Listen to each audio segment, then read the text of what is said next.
Define a wave front, define कर लेते हैं पहले।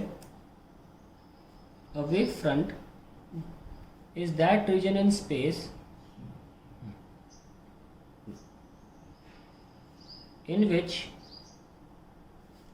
all the points vibrate in same phase, in same phase। तो ये हो गया हमारा wave front. Use Huygens principle to show diagrammatically the propagation of plane wave front from instant t1 equal to 0 to और later time t2 to later time t2। तो principal क्या है? A wave front is a region in space having some points on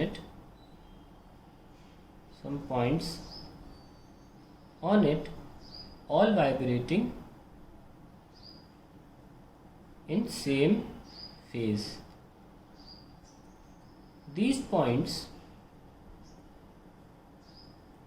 serve as source of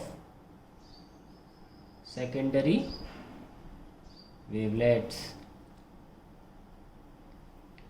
of radius c delta t, जहाँ पे c speed of light है और delta T वो time है जो जितनी देर के बाद हमको नई वेव फ्रंट पता लगानी कि कहाँ है, क्योंकि Huygens principle new wave front की पोजीशन बताता है।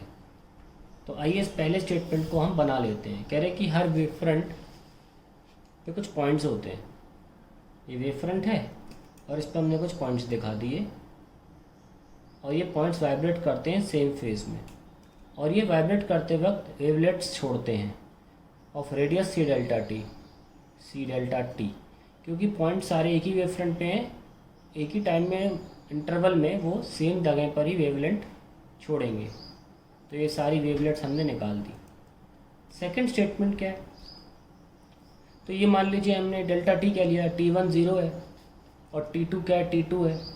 तो एक तरह से क्या हुआ, t1 तो 0 था और t2 जहाँ पर हमने वेवलेट्स बनाई हैं जहाँ तक वो t2 है। So this is after time t2 minus t1 c times. Second statement is the common tangent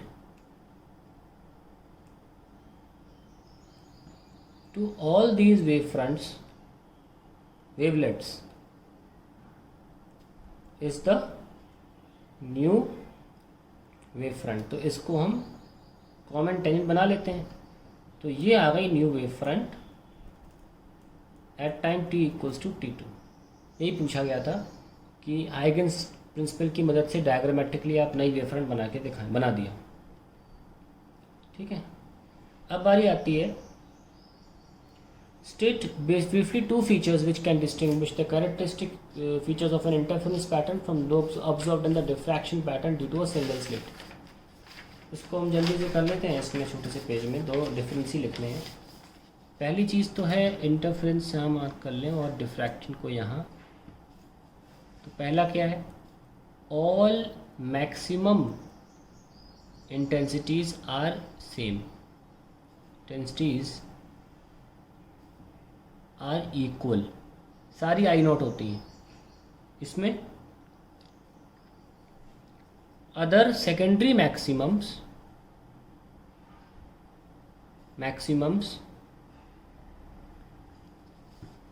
are highly reduced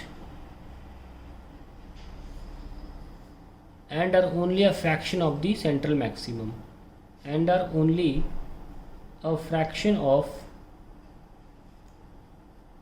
central maximum। ठीक है, अब बारी आती है दूसरे की, all fringe thickness are same। जबकि इसमें क्या है, the central maximum fringe thickness is twice the secondary secondary maximums fringe thickness which also, जो सेकेंडरी मैक्सिमम है ना उनकी भी थिकनेस धीरे धीरे कम होती है, which also is not same as we move away from centre of screen, away from centre. ठीक है, मतलब मेरा कहने का ये था इसमें कि जब आप दूर जाते हैं सेंटर से, मान लीजिए डिफ्रैक्शन है, तो ये रीजन तो आपका मान लो सेंट्रल ब्राइट का हो गया, ये रीजन डार्क का हो गया, ये रीजन ब्राइट का हो गया, तो अगला जो फिर डार्क आया फिर अगला जो ब्राइट होगा वो और पतला होगा। तो इवन ये आपस में भी बराबर नहीं है, मान लो ये बीटा है तो ये बीटा से थोड़ा कम होगा। मैथमेटिकली जब हम सॉल्व करते हैं तो सारे बीटा निकल के आते हैं, लेकिन सचमुच में रियलिटी में ये धीरे धीरे कम होने लगता है और थोड़ी देर के बाद डिफ्रैक्शन पैटर्न ख़त्म हो जाता है, जबकि इंटरफेरेंस पैटर्न तुरंत ख़त्म होता है, ग्रेजुअली ख़त्म नहीं होता, तुरंत गायब होता है।